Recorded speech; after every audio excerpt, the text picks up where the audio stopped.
Dans ce district des plateaux, comme dans bien d'autres départements du Congo, il y a un peu de tout.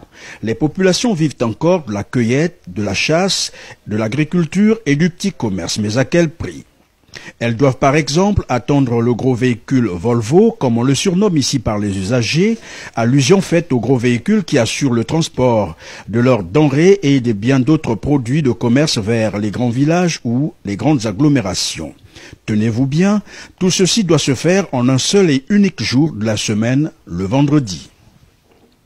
Au village Okali, dans le district d'Alembe, dans les plateaux, on y trouve donc du manioc, du foufou, l'ananas, des safous, de la tomate, de la banane, des aubergines et bien d'autres fruits du genre. Bref, des aliments bien affectionnés par les Congolais. Mais le gros souci, c'est le transport local.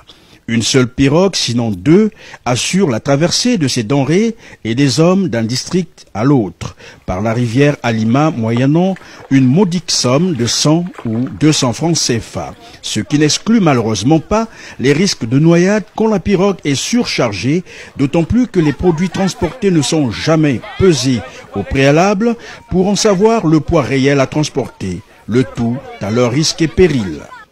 Nous souhaiterions que vraiment avec les décisions du gouvernement, que le pont là s'efface, pour nous soulager. Exactement. En tout cas, nous avons le coco, nous avons le foufou, nous avons les maniocs, comme vous les voyez ici. Les gens transportent avec peine, Là-bas, il faut louer un Jakarta pour transporter le manioc du port pour aller là où on fait le marché de la Volvo. 1000 francs. Et c'est 1000 francs 500 où on peut vous taxer 2000 par rapport à votre poids. Ça nous pose des problèmes, effectivement. Vous voyez vous-même que là, nous avons des bandeaux du coco, des maniocs que les gens évacuent à chaque moment de l'autre côté. Et c'est une chance pour nous. Une fois la pirogue s'est chavie, en tout cas c'est difficile. Qui sauf qui peut, parce que la Lima, c'est une rivière trop vaste. Cela c'est trop vaste.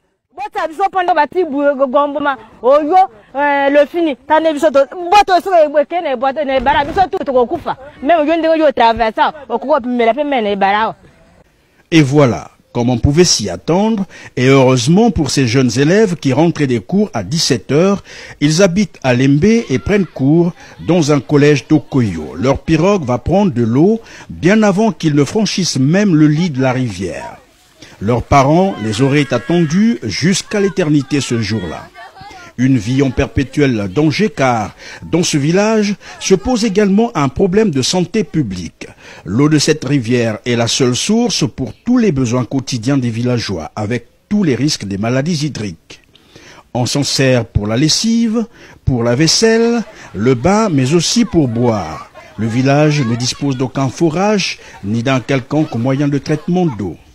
Les transactions commerciales se font aussi en même temps que toutes ces opérations et souvent les vendredis entre 6 h du matin et 11 h pour espérer bien sûr rattraper le Volvo. Après la pirogue, il faut prendre la moto car le temps presse, non sans une incidence financière sur le consommateur final.